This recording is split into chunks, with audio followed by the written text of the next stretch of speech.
If, at this time, if there's anybody that would like to make representation to the Conservation Commission that is not on the agenda, this is the time to do so.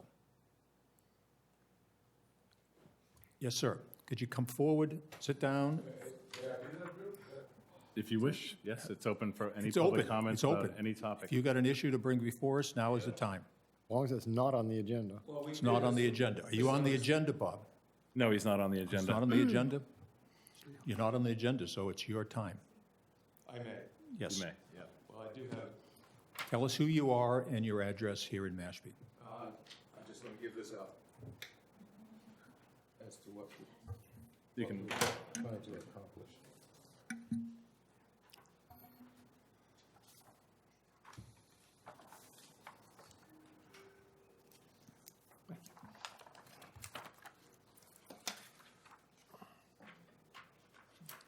we can share.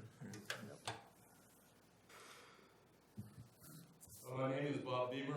I live in New Seabury. I'm a longtime member of the Maintenance Committee. And ironically enough, we were here tonight wanting to discuss taking some trees down. And the irony is that as a member of the committee, the Maintenance Committee at New Seabury, I've always been the one that, let's not take the trees down, let's save them, save them. But, I'm sorry, I thought my voice projected pretty well.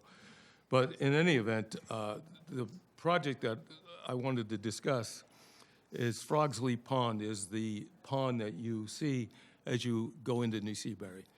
When you go to the Lower or wherever, you go by the little pond on the left. And it's probably the most seen water feature in New Seabury because everybody goes by it each and every time they come in. The pond has been used for years for wedding pictures. There's a little bit of boating going on. There's fishing now. We have fish in the pond. There's hockey played there. So it's a pretty popular visual point. And the difficulty and the reason I wanted to sit and discuss this with the committee is that we have a situation where a number of trees have fallen into the pond. A number of them are in the water and some are leaning steeply over the pond. As they fall into the pond, the perimeter, the depth of the pond at its best is about 7 foot deep, and the perimeter is about 3 foot. So when they fall in the water, they stick up. And the configuration of the pond, there's 3 pods. In other words, if you go by, you'll see where the pond goes down, and then there's a pod to the right and a pod to the left. We actually reached a point now where you can't access all parts of the pond because limbs are hanging over. So recreational use is limited, fishing is limited, access to ice skating or hockey is limited, and what we're really doing is simply asking for permission to go in and take down dead trees that are hanging in the water or just a couple feet over the water. Our plan is not to take any trees away. We're very much conscious of the conservation factor of dead trees and trees that are in the way. So what we would do is cut them and just leave them off to the shore. So the only thing we're doing really is trying to take this gorgeous, lovely facility that people enjoy looking at and keeping it as pristine and usable as possible. And that's briefly what I was coming here tonight to discuss. Okay. Drew, would you have a comment off the top of the head? So I think there may have been some kind of miscommunication because I did have an on-site with everybody and we walked a different pond, but showing a similar example of what you were looking to do. And not that I have any issue about what they're proposing. I did want to have the opportunity to actually go out there and take a look at the actual pond using a kayak so I could see the trees that are proposed to be removed because it's a lot of trees and some of them are along the shoreline. This projected work order, Frogs Leap Pond, approximately 3 acres, man-made. It's not a man-made pond, it's a natural pond. Man-made ponds have liners, they're dug out where no pond actually ever existed. So this is not a man-made pond, it's a natural occurring pond.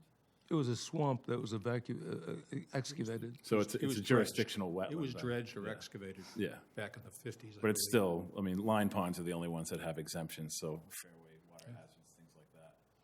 So I don't have a problem with the work taking place, and I apologize if there was any miscommunication between you and myself, but I was under the impression that this was going to come forward as a permit request because of the number of trees that are being removed.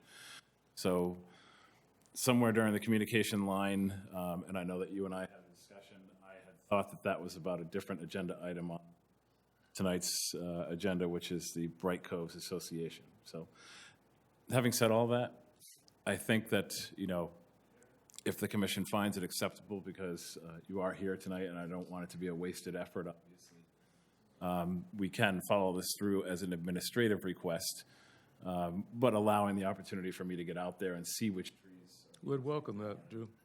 If the commission is okay with that, then because of this communication situation and him being here tonight, and I honestly just don't recall how it panned out, but in the interest of moving along, because I know you've got a contractor set up and it's a timing issue. So if the commission is okay with that, we can follow up with staff, with Mr. Beamer and everyone, and the contractor, and make sure that the work goes along in accordance with the Wetlands Protection Act. I understand the issue they're encroaching out over the pond.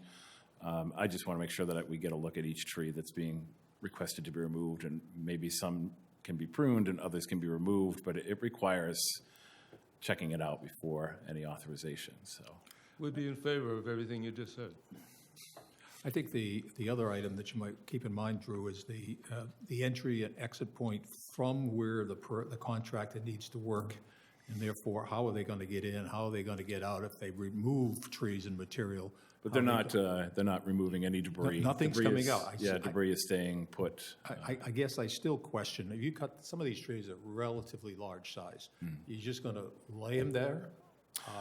Well, it would have to be done in such a way, dead and down debris does have significant wildlife habitat value, but again, it has to be scattered in such a way where you're not smothering out other vegetation and it's not haphazardly placed around the areas where it's been pruned or cut. So those are the things that we would look at and make sure that those are done in such a way that you're not making things worse. And I'm sure you're also going to hear from the homeowners association that have walking paths in this area as well. So it's complex. Yeah. I think it makes sense for you to go out there and work closely with Bob and some of the other members of his team that have been taking care of this. Sure. So we'll have a proper action to take care of in the next meeting. I think this is a big reach for administrative action. I mean, like, for example, you mentioned the walking paths. Well, there really should be notices to the abutters. There should be an opportunity for people to weigh in on their opinion of this. You could have 100 abutters Well, to this property. okay. I mean, by doing that, I think by dealing with the homeowners association, most of that land is probably a part of the association jurisdiction. They probably have title to all of the property that abuts that pond. I just don't see, this seems like a huge exception to the normal policies and regulations to me. This sounds like an NOE, not just an RDA. I'm having trouble hearing all that, but there is only about 5 homes that are on the pond, and the pathways do not offer much of a view of the pond. As far as dispersal of the material we cut, again, our desire is exactly what yours is. We're not trying to create a view or clear a lot. We're only trying to maintain the beauty of the pond, and we plan on leaving all the materials there and spreading it around so that it looks natural. Well, I'm not calling the work you intend to do into question in itself. I'm just saying that it seems to me unfair to other people who have projects of this magnitude, who have been and will be in the future required to, come in with a permit and a full description, having notified the abutters, gone through the procedures as usual. I think this is one, Drew knows the area, he's walked the area, and now to walk it with some intensity, I would defer to Drew's opinion in regards to it. I mean, it's not clearing for anything. All it is simply taking those trees, which over the years the ground has eroded underneath the root systems of these trees, and they're tipped over or are tipping over so that there can't be any recreation upon the water because of the hanging. So, Yeah, I mean, I just haven't seen it yet. Yeah. We were taken to the other pond, Fishhook, to see a similar example, which there were similar examples on that pond. I get both sides, I do, because we have, for similar work and actually for much fewer trees, we've had people come in for RDAs for that type of request. I would just say simply put it to a vote if there's no other comments, okay. a vote of recommendation. Any other questions or comments from the members of the commission? All right. With the understanding, of course, that I am opposed to this, I move that we recommend that Drew go forward with administrative action as described. Do I hear a second? Second. All those in favor? Aye. Aye? Nay. Nay. What was down here? Sorry. Aye? So we got 3 to 2. So passes. we'll proceed with your recommendation, Drew. Okay. Okay. So I'm sorry, what did we come up with here? Because again, I'm having trouble hearing everything. So the commission is going to allow the work to proceed administratively without the need for a permit. But you'll have to contact our office, the Conservation Department, to schedule a time so we can go out and take a look at the trees. The trees are going to need to be identified in some way. They're going to need to be flagged so that we know exactly what trees you're talking about when we go out on the water and look at them. All right, so I should be in touch with you to Yes. set that date up, and Yep. at that juncture, with your consideration, Correct. we can do it without a permit at this point, Correct. The commission just voted to approve that. Yep. okay? Well, we voted to To- give Drew to the work- authority to Yes, work- I yeah. understand. decide on this administrative. Understood. Okay, That's it. Good. thank you, people. Thank you. Thank you. With that out of the way, I'd like to call the 6 o'clock hearing of Thomas D. Cleary of 4 Wheelhouse Lane for permitting of a existing state licensed dock. This has been continued since the last meeting. Tom, just identify yourself and what the address is. Yeah, my name is Thomas Cleary. My address is 4 Wheelhouse Drive.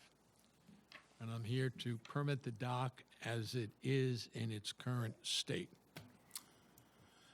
So as the commission recalled from the last meeting that this was continued from, this is an existing dock. And what came up at the last meeting was missing information as far as the permitting history on the local level, the local order of conditions for this dock. So we did some investigating. Long story short, there was some different lot number references back in the day, and it wasn't the same as the address. And thanks very much to Cynthia, our administrative assistant, and Caitlin, our assistant agent, for helping to sort all this through. And we met with the potential buyer in our office and found the order of conditions, found the certificate of compliance.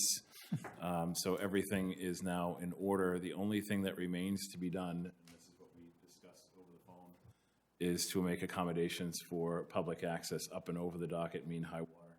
Which we can follow up with either you or the future buyer to make sure that gets done before the next boating season, before the next spring, basically.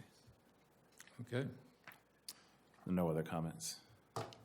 Any other comments from the commission? A motion for a negative determination. Let's see, is there anybody in the audience that has any questions for Mr. Cleary? Hearing none, then please proceed.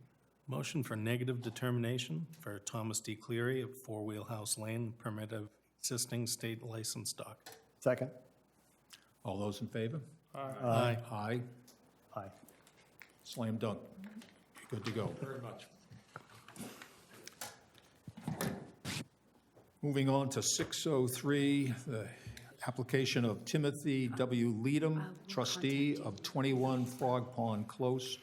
This is an amendment to an existing order of conditions 43-2758.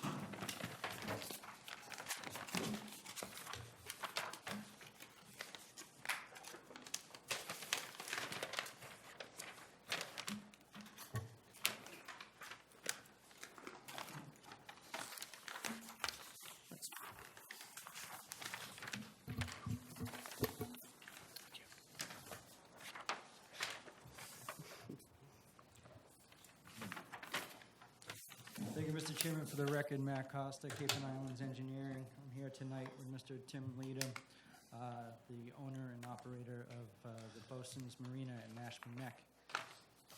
We're here tonight requesting to amend an existing order of conditions. You see that Drew has pulled up on the screen here an aerial of the existing site. It's a small marina off of Frog Prong Close Road. Coincidentally, this aerial is about 2018, and it's the same one that I just handed you. This is a picture of the site existing conditions prior to the beginning of any work that was approved under the existing order of conditions. The current condition of the site is such that the work has been done to the point where a new bulkhead has been installed along the front of the property. A new boat ramp in this area has been installed, and the first phase of the marina dredging and dock realignment has been done. The project was approved for all of this shoreline work, for the bulkhead, the new boat ramp, the dredging, all of the relocating and adding additional slips.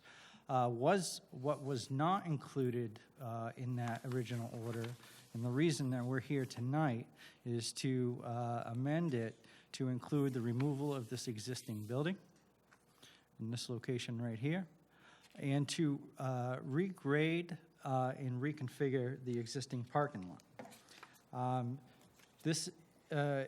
In addition to that, this plan also is going to include, which was approved, the construction of a boardwalk, a new boardwalk in this area. This boardwalk has not been constructed yet. This plan also carries 2 sheds and a bathroom trailer on it. Those we're also seeking approval for tonight. Those have not been approved. The things that have not been approved, the removal of the building, the regrading of this parking lot, the way you see it. Because we have a requirement for ADA accessible access and parking spaces, that carries a requirement of pavement along with it. So this area is going to be paved. The rest of the parking lot is going to remain a gravel parking lot similar to what's there now. The sheds have been dropped on the site already. That was done under the cooperation of the building commissioner, who's out on medical leave at the moment. And Mr. Leadham also did review that with Drew ahead of time. So your project resource areas include land under the ocean out here, and there's a wetland on the back side of the property over here. There's also coastal bank on both sides of Frog Pond Close, and the entire site is within land subject to coastal storm flowage. There is also a salt marsh area in this portion of the site right here. The work that is proposed is located entirely within previously legally developed areas. Furthermore, the project will include additional drainage, subsurface drainage systems. This is a substantial improvement from what's there now. There is no subsurface drainage on the site. The existing drainage runs down towards the water. So in all the additional items, scope of work items that we're looking to include and amend the order to reference this new plan result in a net environmental benefit to the site by way of the improved stormwater management. And that management system does meet DEP's best management practices. So we believe the project fully meets all applicable performance standards, as we did outline in our request to amend the order, and we respectfully request that you issue a new order of conditions. I would be happy to answer any questions. Question regards to septic changes as a result of this new structure. No septic. It's a bathroom trailer. right in this area right here, Okay, and the trailer is pumped out. It's seasonal. This is obviously a seasonal Sure. use site. okay, so that's the same as it is today.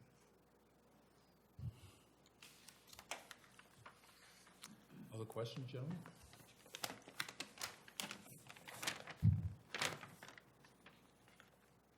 Now, the wash pad, that will also be paved?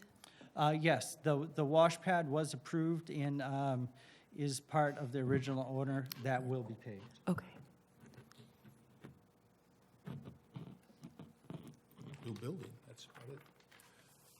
No other questions from? No, nothing really to add. It's pretty straightforward. Everything, as Matt had explained, is within previously disturbed areas, so you're not getting outside into, and it is, I think a new bulkhead was also part of this project. So is that taking place already? Is The that still new gonna- bulkhead has been installed. Yeah.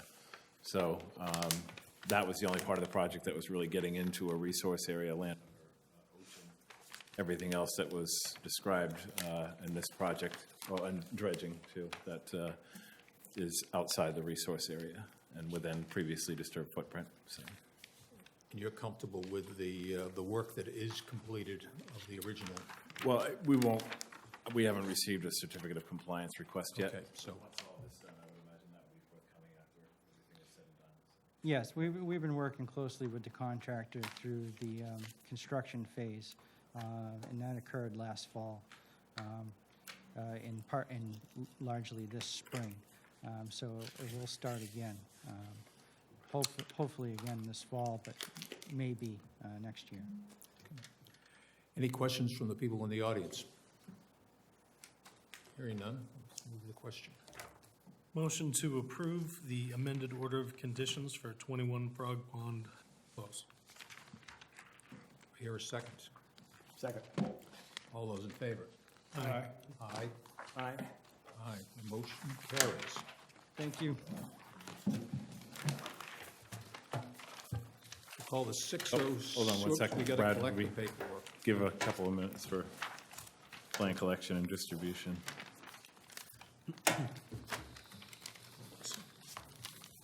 You're worse than Dale. You're worse than Dale. Got to move it along here, we got to move. Places to go, people to meet. Said no one in government ever. I thought Dale was going to take care of all this paperwork with his new position. Sure.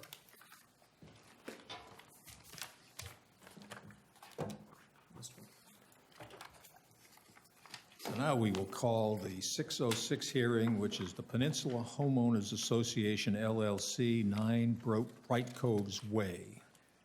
Proposed regrading, reseeding of an existing lawn area and adding some timber access steps. Do you hand out stuff? They've got it. Yes, we do. Yeah.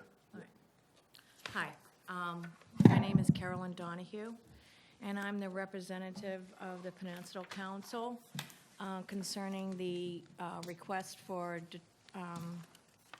determination of applicability for 9 Bright Coves Way.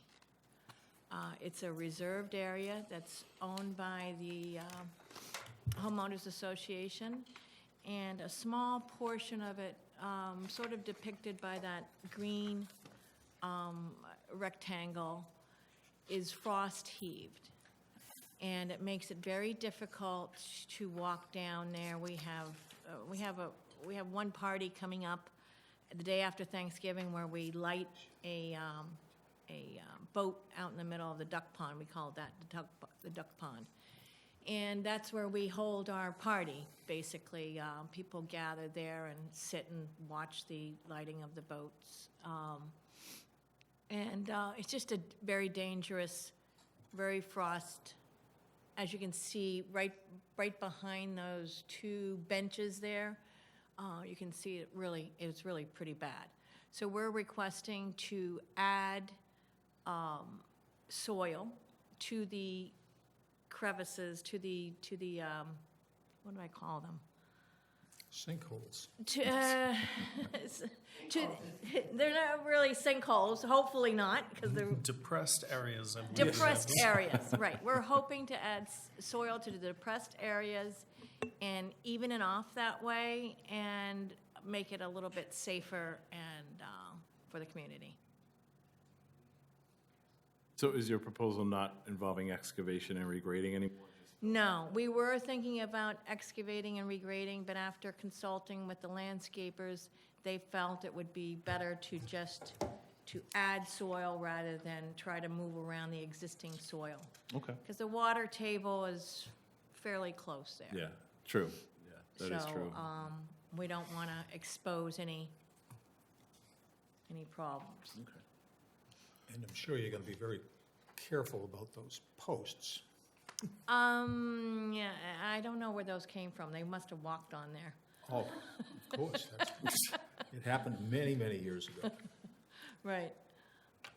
So if anyone's not familiar with the site, this is, as described, the reserve area, one of the reserve areas in New Seabury off of Waiting place. Bright Coves neighborhood. Way. Yep, Bright Coves Way. And you can't really tell from the top left photo, but that's a very steep bank leading down into uneven topography area. So that's where the approximate stairway is proposed to provide safe access down that bank, and it's certainly needed. And then, as you can kind of see, bottom left probably shows it best, and the right photo, just how uneven the topography is in that area. And you really do have to watch your step if you're not watching where you're walking. So, and it's hard to tell when you're down there just where those dips are located. So, pretty straightforward. It is a change in the original description. There's no excavation. It would just be filling in the depressed areas, and then seeding, and the grass seed will have to meet the town's Right. No Kentucky bluegrass. Right, you can have up to 10% of it, but 90% rye fescue mix. Right. And we will need documentation of that. We're planning on doing this in the spring. We were hoping to get it in, squeeze it in before the fall, but I feel that since we're planning on having a party there, we would probably have mud.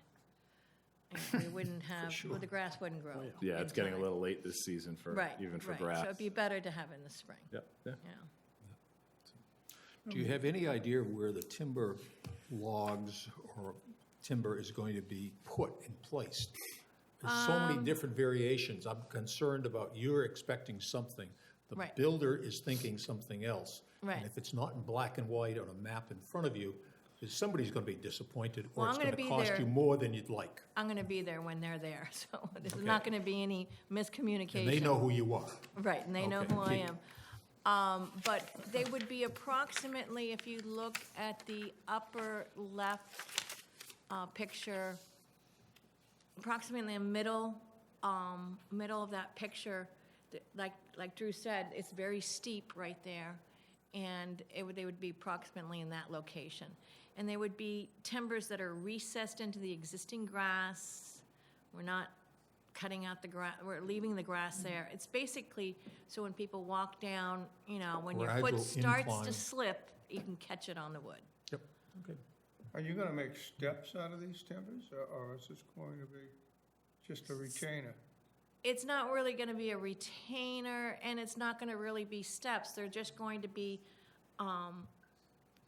placed at equal intervals down the slope so as to prevent somebody from slipping down the slope. I have a question. Curiosity, what's gonna prevent it when it rains out, about the old and The dirt, dirt? that's, Slipping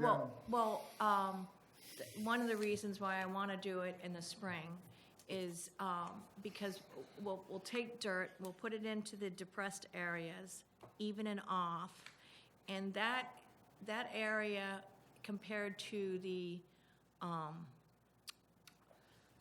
what do you call it? What do you call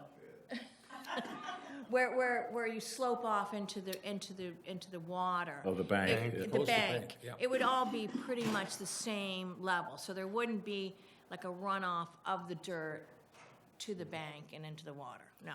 It just kind of holds the hill back and makes it a gradual decline down there so that it's easy for someone that may have mobility issues, could easily traverse this space with a railroad tie periodically or a timber tie periodically. It's done all the time. And I'm sure it's not step. It's like a Right. It's platform gradual between each one. incline and holding the embankment in place. Pretty, I mean, it's pretty standard.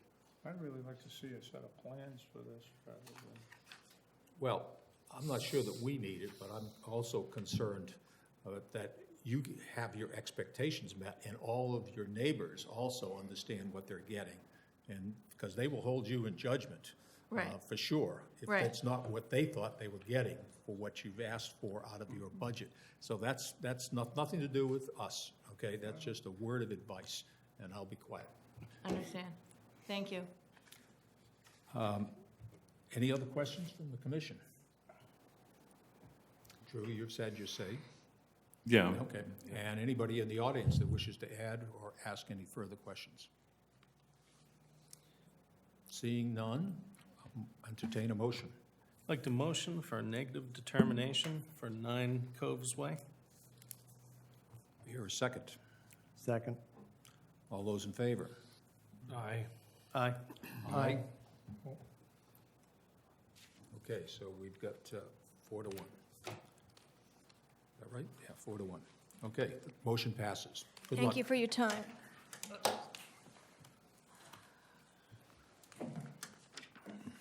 Okay, we got to get that back.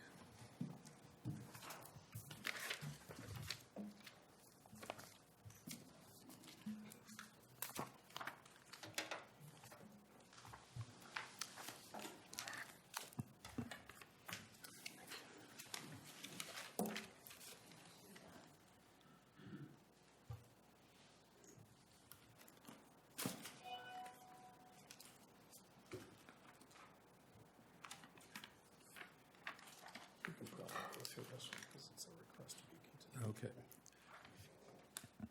It is, okay, so we'll call the 6:09 hearing of Roger Schiffman and Patricia Donnelly at 4 Mute Swan Circle for a proposed construction of a single-family dwelling and appurtenances. At the request of the applicant, they've asked to continue this to November 14th at 6:03 PM. So moved. So moved. Second. Is there a vote, please? Call the vote. Aye. Aye? Aye. Aye. Okay, the motion carries. The 11:14 at 6:03. Now we move on to 6:12, but we got a lot of paper to come our way. Sure. I just have a question. Did you have paper copies for each commissioner of the plans? Okay, you're supposed to have 7 copies of the plans for one for each commissioner, or 5 at least, because there's 5 full-time commissioners. That was on the checklist. So Didn't realize that, sorry. Okay.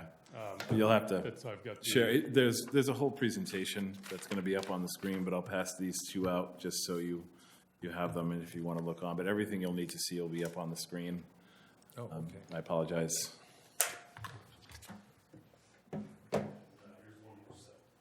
Thank you. I'll bring up your presentation.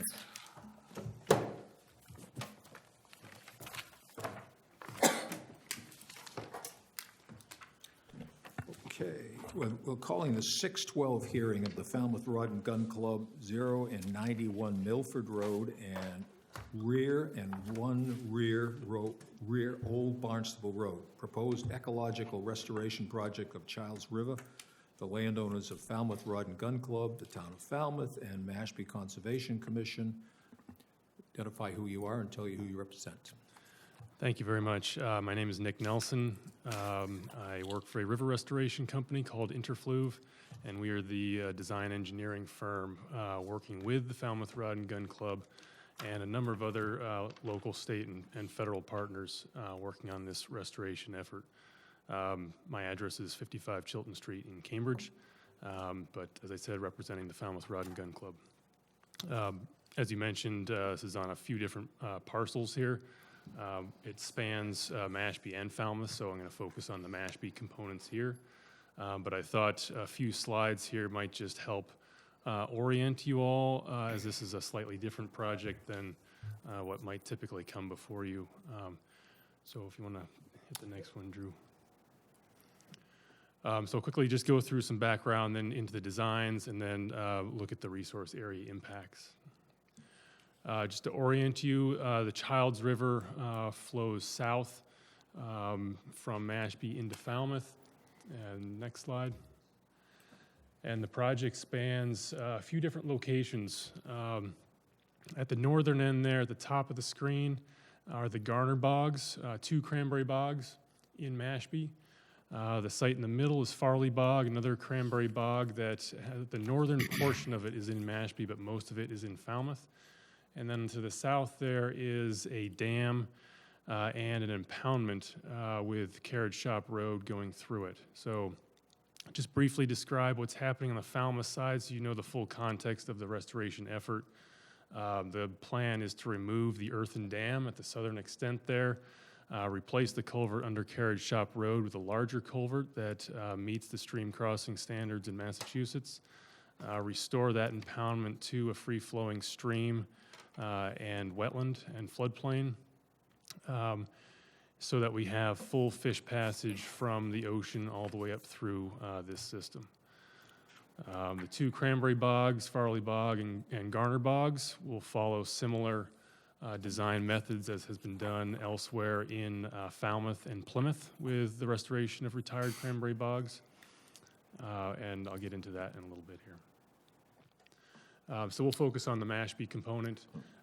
Goals principally to remove flow barriers for fish and water and sediment flow, remove liability of dam ownership, improve resiliency through the removal of aging infrastructure and replacement of undersized culverts, and improve the aquatic and terrestrial habitat. So really trying to restore holistically this watershed.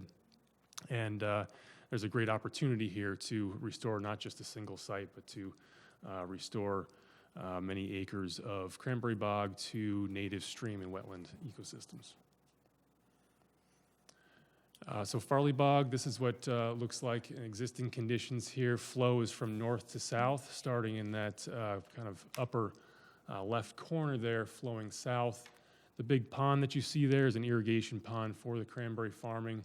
Farming was stopped over 5 years ago, and so it's been retired. It's starting to grow back, but all of those ditches there are what was used to channelize the water. And there's berms on the upstream and downstream end that do prohibit fish passage. They have culverts through them with difficult passage through there.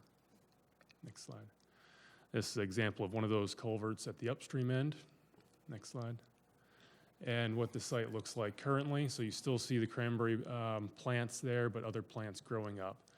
In some cases, wetland species, in other cases, more upland species of pine trees and others. And the Garner Bogs further north, 2 sets of bogs. This is really in the headwaters of the system here. So the streams are really small and narrow. They flow around that eastern bog, and you can see the ditches throughout. So similar system with an irrigation pond there as well. Similar berms and undersized culverts, making fish passage difficult. And you can see the pine trees starting to grow up as if these bogs are left to their own, they will likely, in some cases, mature to more of an upland or pine forest in some cases because of all the sand that's been placed on top of the peat, the underlying peat. So flip through a couple of the designs that you'll see in the plans here. We'll start at Farley Bog. And the main goal here is to rebuild a sinuous stream channel. So remove the ditches from these bogs and rebuild a sinuous meandering stream that's narrower and deeper than the existing channel, improving habitat. All of the wood, the sticks that you see kind of in the stream and on the floodplain, that's large wood that would be brought in for habitat, both for the channel itself and the floodplains and wetlands. The open water area, the pond, would be expanded to hold both deep water and shallow water habitat for diving and dabbling ducks and other waterfowl. The culverts on both ends would be removed and the berms removed to have full fish passage throughout this site. And similarly for the garner bogs, a number of pieces of large wood placed throughout for both aquatic and terrestrial habitat, an expansion of the irrigation pond to include both shallow and deep water diving and dabbling duck habitat, and removal of the culverts and berms on either end. For both bogs, there'll be a planting plan. Right now, we have these planting zones shown. We have a riparian planting zone next to the stream channel that will include quicker growing species that can survive with that the inundation and water moisture, but will also grow quickly to provide shade and cover over the stream channel.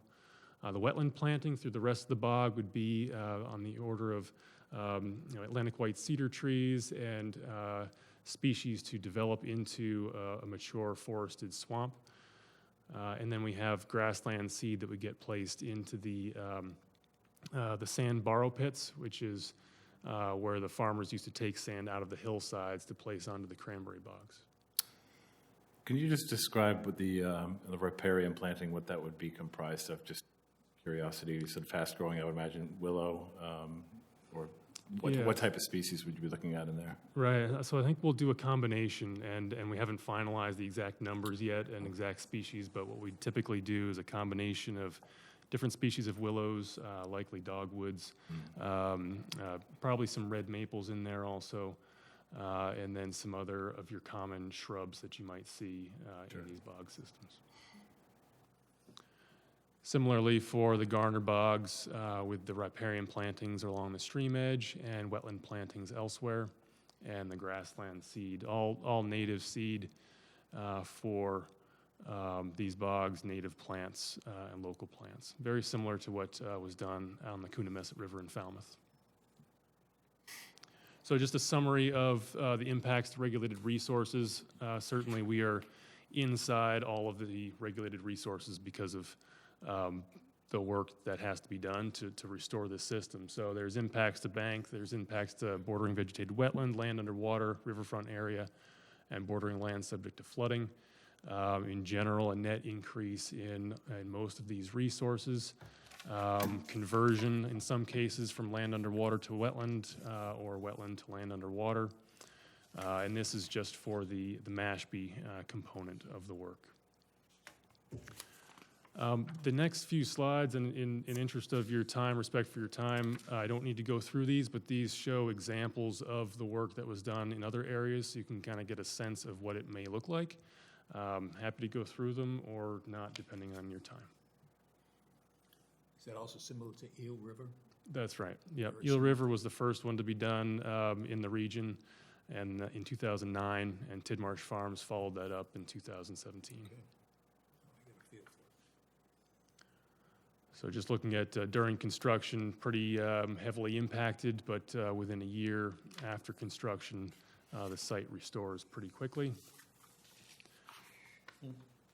So the plants come right back up, and much of that, what you saw previously, there was no seed placed on any of that, so all that's coming up here is native seed bank that is in the peat and the sand that's there. Image of the large wood that gets placed along the stream edge to provide habitat. It's driven into the banks, but extends out into the water to provide cover and aquatic habitat for fish.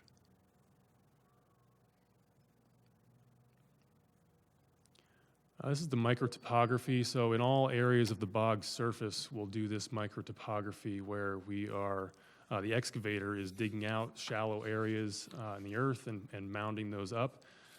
So it's kind of plus or minus 1 foot or so, 1 to 1.5 feet from the average elevation. And it provides additional wetland habitat for a number of different plant and animal species. So again, pretty impacted initially. It's going to look like the moonscape initially, but it really grows back within the first growing season. We start to see the plants come right back in and the system restore. So I'm happy to take any questions. Question in regards to Carriage Shop Road. Will it be both north and south of the existing Carriage Shop Road? So you're going to go south of Carriage Shop Road. That's right. The impoundment is on both sides. So the dam impounds water that extends up through the culvert, another 1,000 feet or so upstream of that. Curiosity, whose jurisdiction are the bogs under? The bogs are wetlands currently. So the Garner bogs are on Mashpee property, So is that owned by anybody, or just owned by the town? owned by the town. Yeah, this is,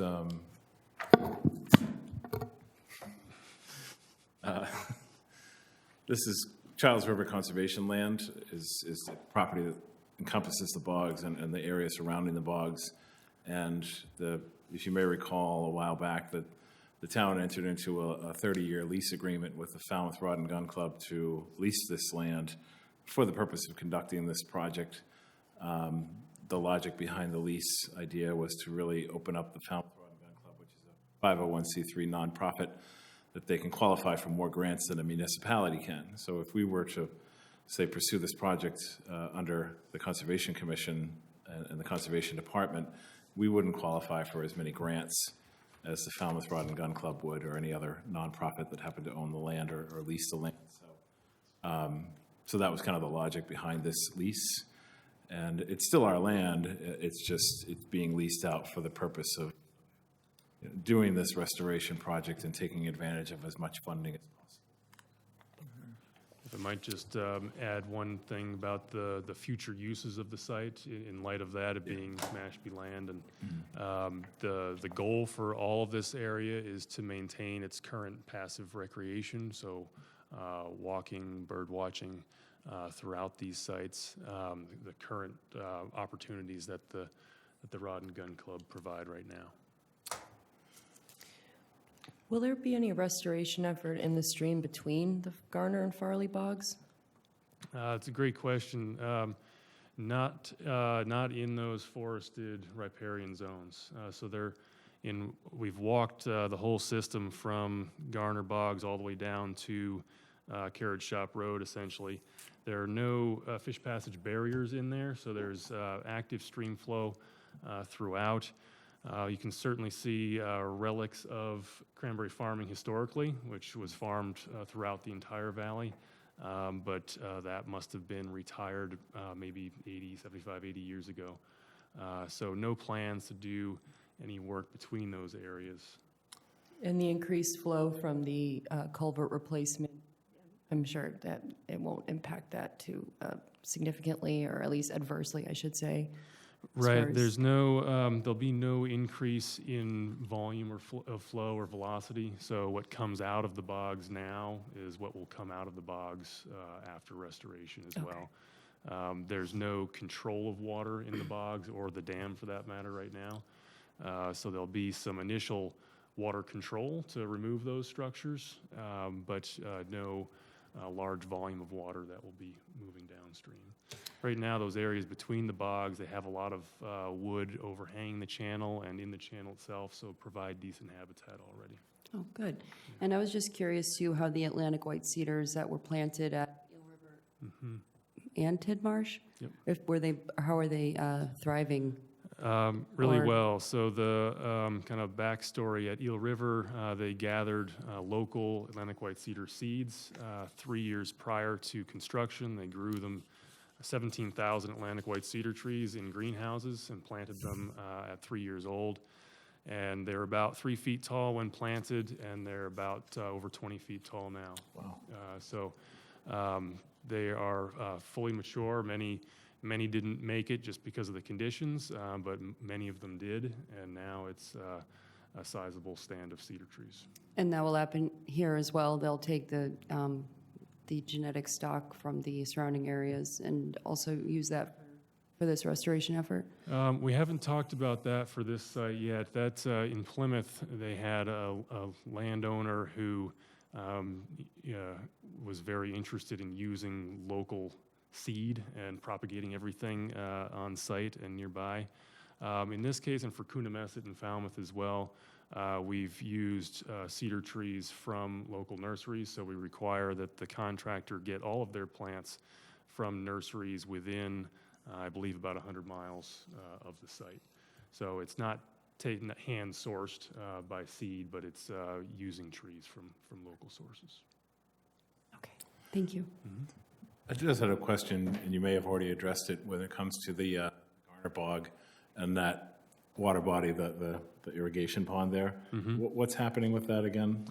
Yes, so that one in Garner Bog will get expanded slightly west. Okay. Right now, it's a pretty deep pond. Right. We'll keep that depth, but we'll expand it a little bit westward into that west bog, where there'll be a shallow component. So we'll have, at about 18 inches is sort of the dabbling duck depth that they prefer.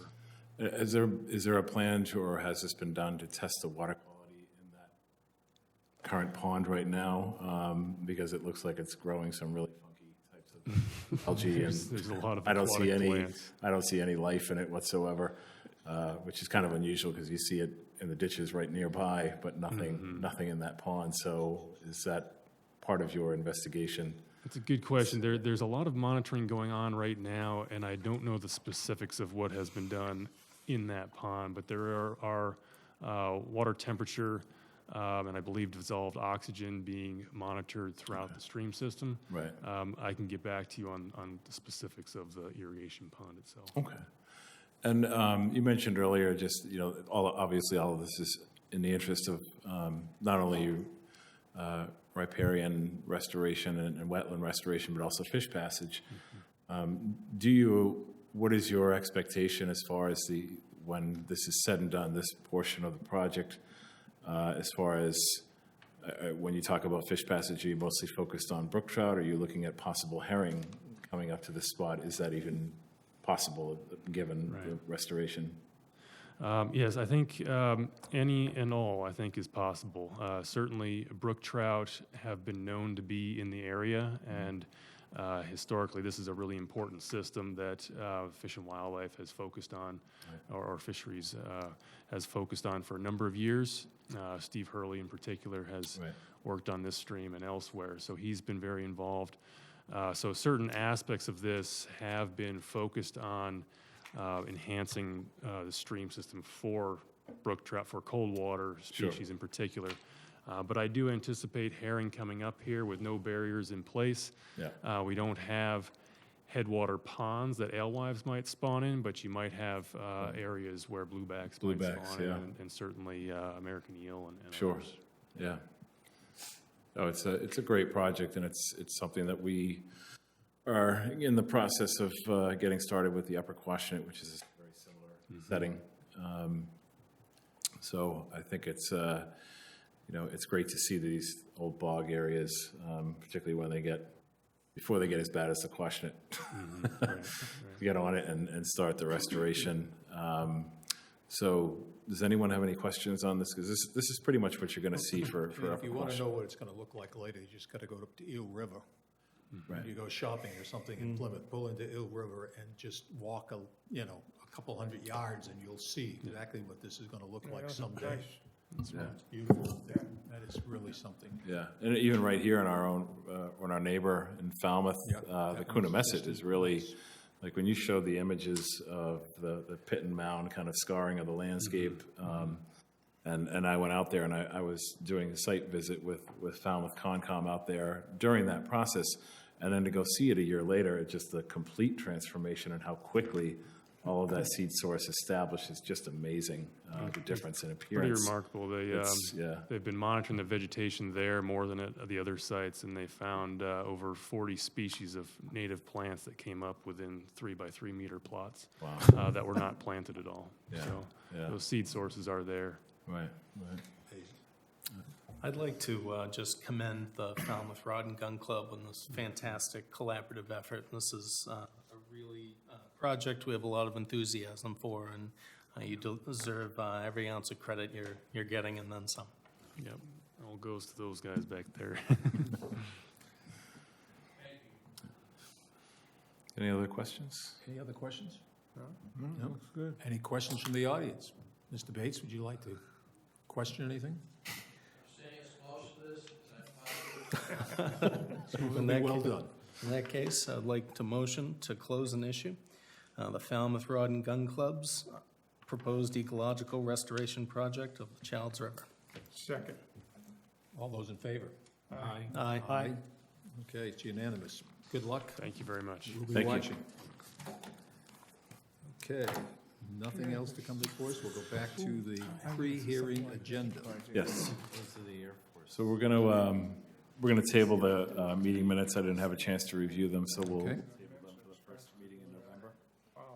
And just a quick update, we did send out the enforcement order for 110 Pompanesett Island.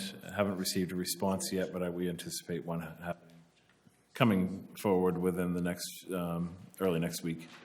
If not, we'll send out a reminder of some form. This is one with a compromised dune? Correct. It's on Pompanesett, yeah. You all should have received some correspondence about the outcome of the land court decision for Gooseberry Island. Did everybody receive that? Yep. I don't know if you've had a chance. It's like 40-some-odd pages, but there is a summary. Explains things in short order. But it was it's still kind of a very unusual type of ruling, because you really are going by interpretation of old landmarks that just simply aren't there anymore. They're underwater, so the area has changed so much. But for our purposes, for the Conservation Commission's purposes and Conservation Commission land, the acreage of land that we have is unchanged based on the new property boundary that's been essentially agreed upon between the parties, where SN Trust's land ends and private property begins, or Concom land begins. But the acreage, I believe, is something 3.45 acres or something like that. Almost all marsh is still unchanged as far as what the Concom owns in that area. It was just kind of assumed that it was near the bridge, and it turns out that it's not. And then there were a decision on some other landowners where SN Trust had a claim of land. One of them did gain adverse possession, Bob Wolpe, who was an immediate neighbor to the left. If you're standing looking at Gooseberry Island at the end of the road, the first property to your left. And further around the corner, you get into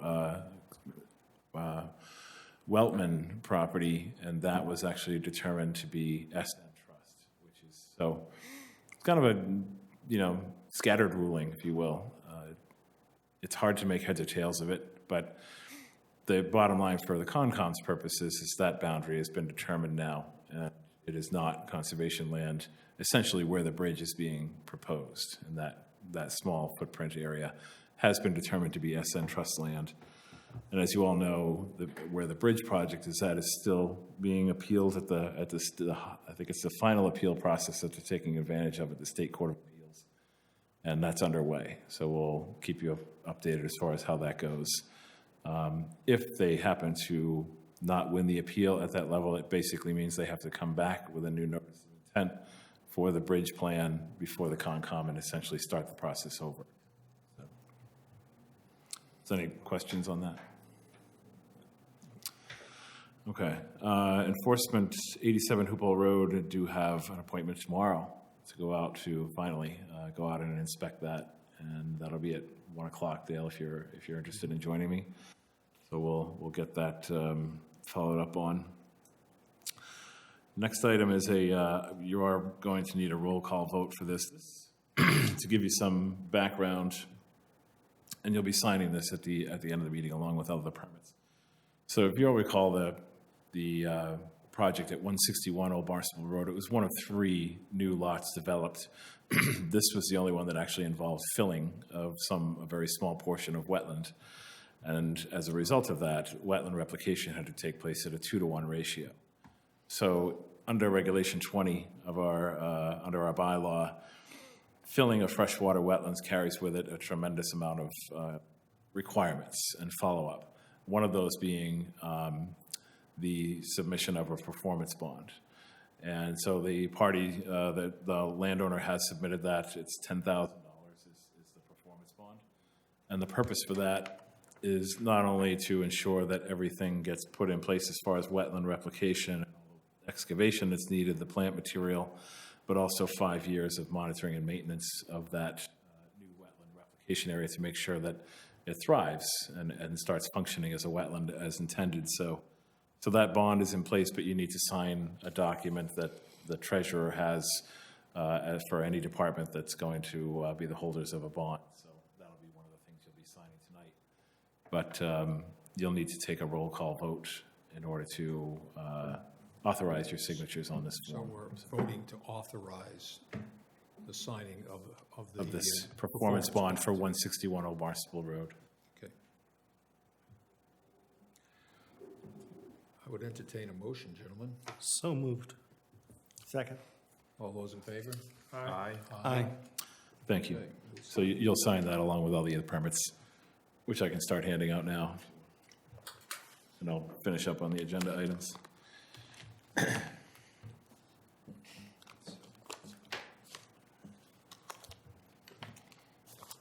And all of the certificate of compliance inspections, which made up the bulk of the agenda, they all passed. No issues.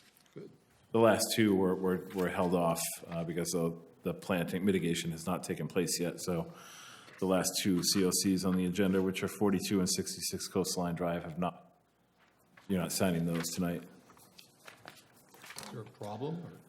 No, they were asking for a COC and the beach grass plantings hadn't been put in yet. So, speaking of that, if anyone hasn't been out to New Seabury in the Coastline Drive area, Seaside and Golf Course, that last storm did quite a number on that area.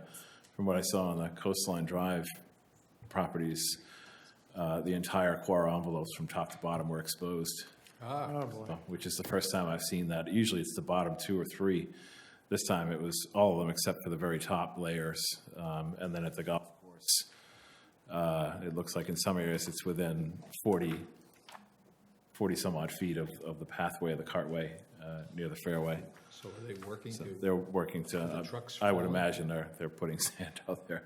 South Cape Beach as well took a, Yeah, but that sacrificial berm at South Cape Beach actually did its job. It saved the parking lot. It got half eaten Well, away, but it saved the can't parking argue lot. with that. So it did what it was intended to do, which is good.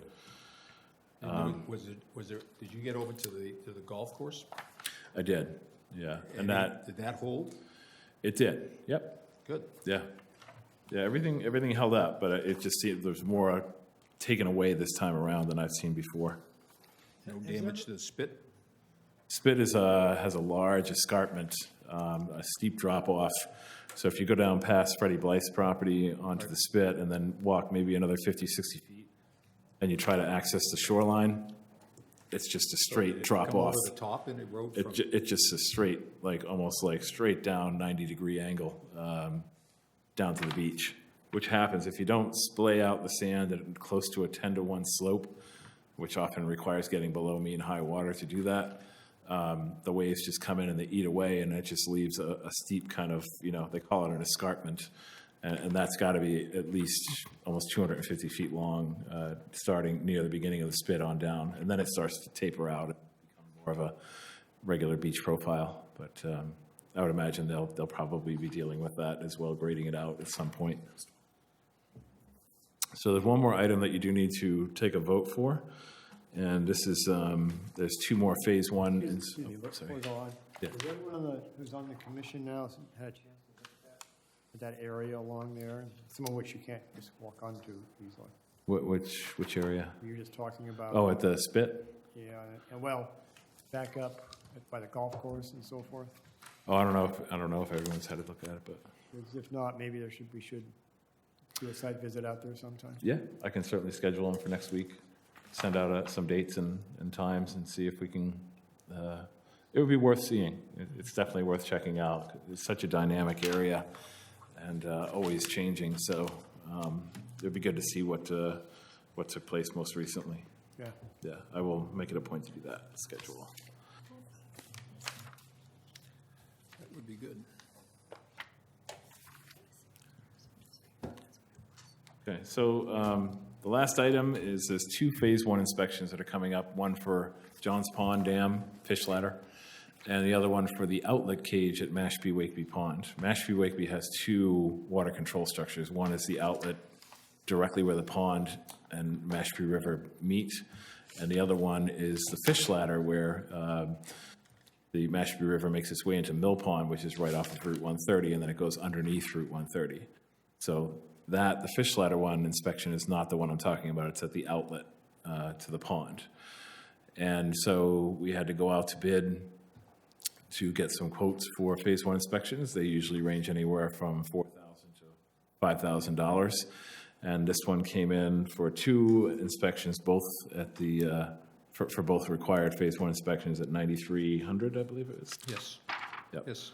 So we need your authorization to release funds from the lands maintenance account to pay for these phase one inspections, which are going to be due in January. So it's coming up pretty quickly. Does anyone have any questions about the phase ones? Both of these are considered to be low hazard classification structures, meaning if they were to fail, the hazard would be minimal. And so anything that's classified as a low hazard, the inspections have to take place every 10 years. If it's a significant hazard, they have to take place every 5 years. So I'm glad they're low hazard because we'll run out of money if they're significant hazards. So the motion needs to authorize the expenditure of $9,300 for work by Briley Associates. For phase one inspections. For repairing, an inspection of John's Pond and the Mashpee Pond Dam. Correct. So moved. All those in favor? Aye. Aye. Okay.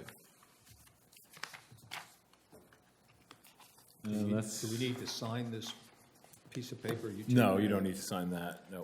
Okay. Only thing that's in the green folder. I'll hand it over to Caitlin. She's got some updates for you. Katie, we handing it over to you?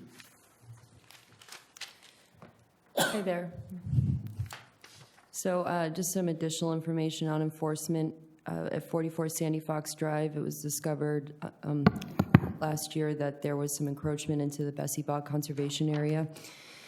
And I went to check up on the progress this week, and he had found the boundary marker in the woodlands that helps delineate the area that was encroached up into. And he started removing the bocce ball court, will remove the stone dust from the court this fall. He started transplanting some trees and shrubs from the woodlands on his property. And he'll continue to plant in the spring and remove turf. So we'll just continue to check up on him periodically and also receive reports of the progress. We're starting to work with AmeriCorps for the 2019-2020 season. I met with the new coordinator on a few sites to go over the upcoming projects of trail clearing and herring run maintenance scheduled in November. Pretty straightforward annual activities. And I've also been working with the tribal AmeriCorps members up at Pickerel Cove to do just again some general trail maintenance and some storm damage cleanup. On the land management side of things, I have been working with the Friends group of the Refuge to distribute the brochures, new Friends brochures and trail guides along the trailhead kiosks. Generally speaking, their dumping seems to be increasing a little bit as of late. I found a couple mattresses this week alone in the parking lots. Nothing too egregious, but hopefully we'll be able to install some more trail cameras soon so these people can be held accountable for this. In general, also, we're looking at assessing storm damage from the bomb, I think it's called a bomb cyclone, is that what it's called, or occurred? Yes. Huh? Yes. Yes, yeah. That just seems to be a more frequent occurrence weather-wise lately. And I've received some reports from the stewards just of some downed trees. Nothing too dangerous sounding or too catastrophic. I added the hunting season signs to most of the trailheads as it's allowed on all Mashpee conservation land. It's also allowed on state land, federal land, Falmouth Run and Gun Club land, and a lot of other abutting parcels with the exception of Orenda and some other private property parcels. But it's just an FYI for people to know, to be careful and to wear blaze orange if they so choose. It's recommended. And I'm also looking for ways to address some slumped areas on the trails that have been collecting water over the years, and they're just continuing to expand. And there really isn't a way to rectify without actually manipulating it somehow, either by digging out some drainage ditches or filling them in with crushed stone. So I'm looking at, going to talk to Jim Rassman from Webner about it, and also in the upcoming trail conference, which I'll talk about in a minute. As far as outreach goes, Drew and I spoke to the AP biology class in their environmental science watershed assessment field trip. Sorry, this keeps going in and out.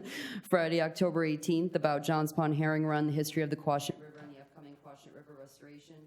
We'll also be doing a similar field trip in the beginning of November with the 7th grade classes with other refuge partners. In the upcoming training conference, I'll be attending the Mass Trails Conference at the end of this month. I'll be attending a chainsaw training course, finally. I've been dying to take one. We're very nervous. And I will also be presenting at a breakout session as part of the panel called Navigating Wetland Regulations and Working with Conservation Commissions to help the public determine if they need permits for their prospective trails. So that should be interesting. First time doing that. Just a little bit of meeting about the last town, a little bit of news about the last town meeting.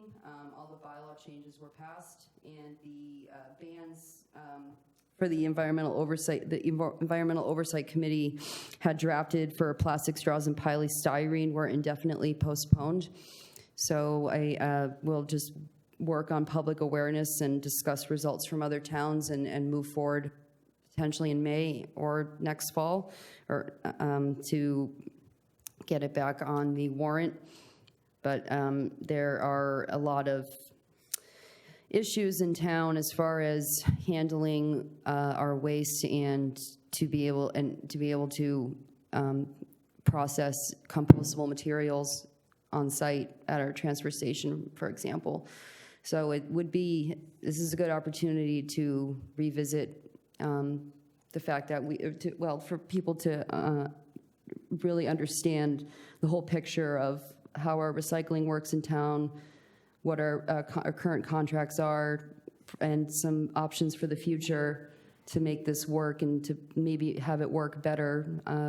So these compostable materials will actually end up being composted. As of right now, from what I see in most towns, they are made from these materials. The alternative options to styrofoam, but a lot of them aren't actually getting composted either. It's still better at the end of the day to not use a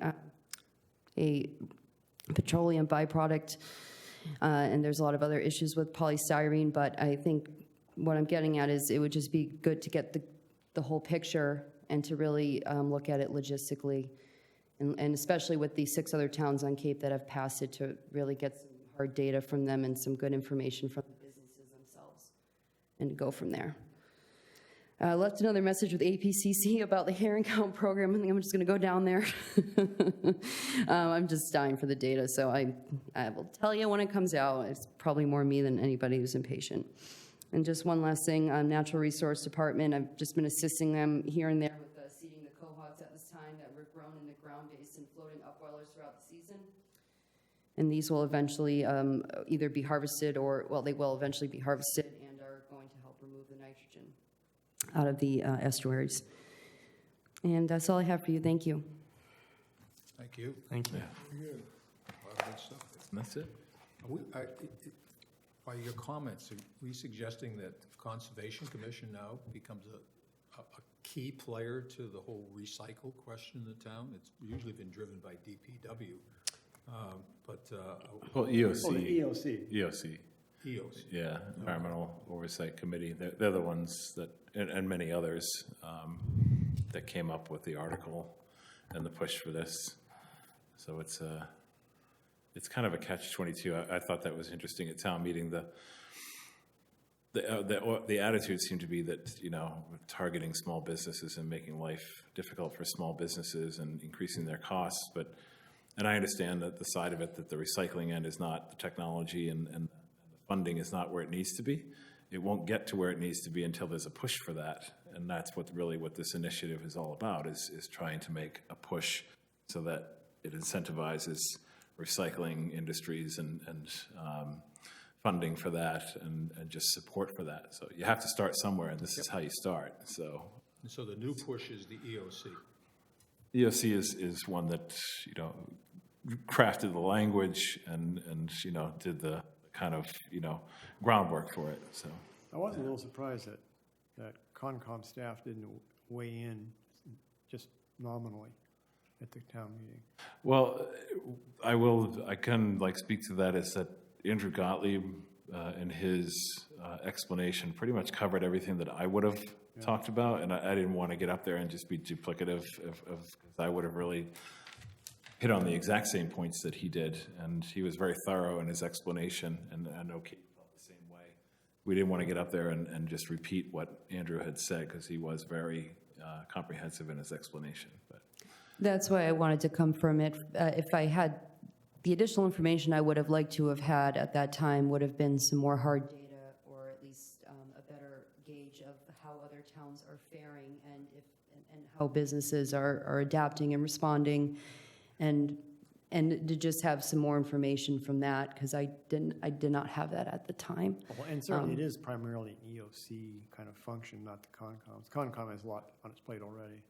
right. Oh, of course not. It was more of an FYI, but any support, or if there's anything you could think of to move this along, or any technical support, you know, at your own time and at your own discretion, but not tasked to the Conscom. I'm happy to support any sort of initiative like this, you know, as a Concom staff, because we see the impacts on our conservation lands, obviously. So it's not like we're completely separate or isolated from the issue, and I'd be happy to speak about it. Once Andrew Gottlieb got done talking, I got nothing else to add to that other than looking at the issue and doing more research, like Kate said, and seeing how it has worked in other towns, and being armed with that information, so you have something new to talk about at town meeting other than what's been said already. So I suppose, I mean, something occurred to me during the meeting. I forget which commission it was, but one commission weighed in just sort of routinely. They said, we voted in favor of this. The I FinCom? wonder if the Concom might consider doing that in the future. Sure. When this kind of issue comes up. absolutely, yeah, And we could just simply have a roll call vote on what Yes. our recommendation is, and then. the it's a chair great or idea. Some other rep could stand up and present Yeah, that. just as an endorsement, if nothing else.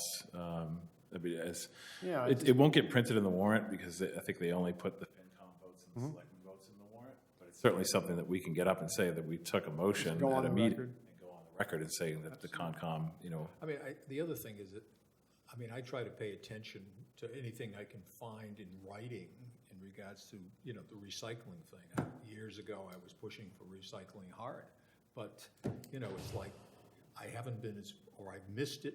I would like to understand things like, why did we go to the method that we do now, where we have to separate everything, and yeah, et cetera? What's the economics? Because the economics will always impact where we go. Yeah, that was pretty all these sudden. I mean, China just dropped out suddenly, and that changed the whole picture everywhere in the country. So, yeah, exactly. Yeah. I'd be curious to see if there's a correlating uptick in the general trash that's thrown out post the new recycling separation scheme we have. Yeah, that would be good information, absolutely. That's the kind of stuff that needs to be, you know, I say this in some audiences, say, you're an old guy, you don't understand. I say, well, put it in the newspaper. You know, who reads a newspaper? Well, put it out on the website. You know, put it someplace. Yeah. So that the information is there. You gotta go pull it. Right. But somehow Well, that you gotta was get an the information. evident- What's the logic behind it? What's the economics behind it? What's the logistics behind it? I think we got spoiled when you put everything all in one bin without being separated. But before that, if you remember, you had to separate everything. Yeah, And then they changed to say you didn't have to, so we got spoiled. yeah. Now you have to. Now you have to again. So it's catch-22. Driven by economics. I think you brought up an important point there, though. It was evident at that meeting that a weakness in a lot of the presentations in the minds of the people there, the audience and the voters, was that they didn't feel there was adequate notice. Oh, absolutely. People Yeah. came to the meeting, had no idea what was going on. I have no idea how to fix that, but it is an issue. Just as an FYI, and timing is everything, it was announced today on Facebook, and I haven't heard anything official from the town, but they provided a link from the town. The town has now started their own Facebook page that's being handled by the town manager's office only. So it'll be used to send out meeting dates, discussion topics, all relevant board meetings, town meeting, advertising, all of that stuff to Facebook, which is huge, because it really is, social media is everything today, so. Yeah, Now the town has an official Facebook page, which literally just got started, from what I heard, so. I guess that's the way we gotta go. We gotta go that way. I just wish there was any other option other than Facebook.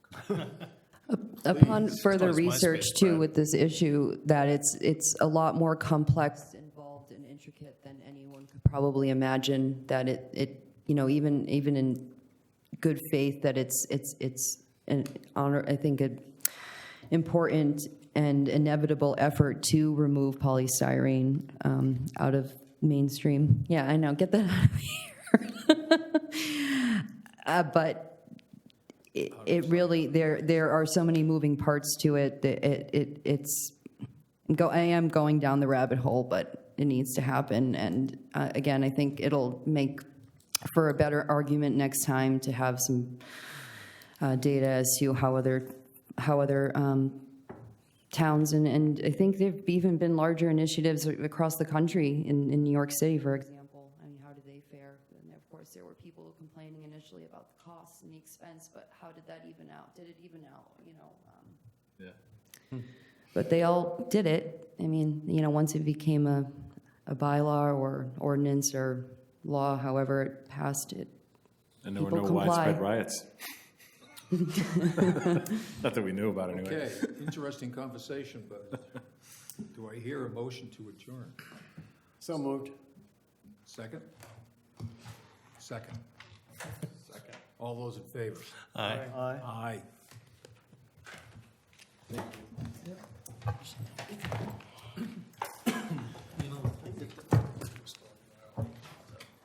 Discuss post-meeting items.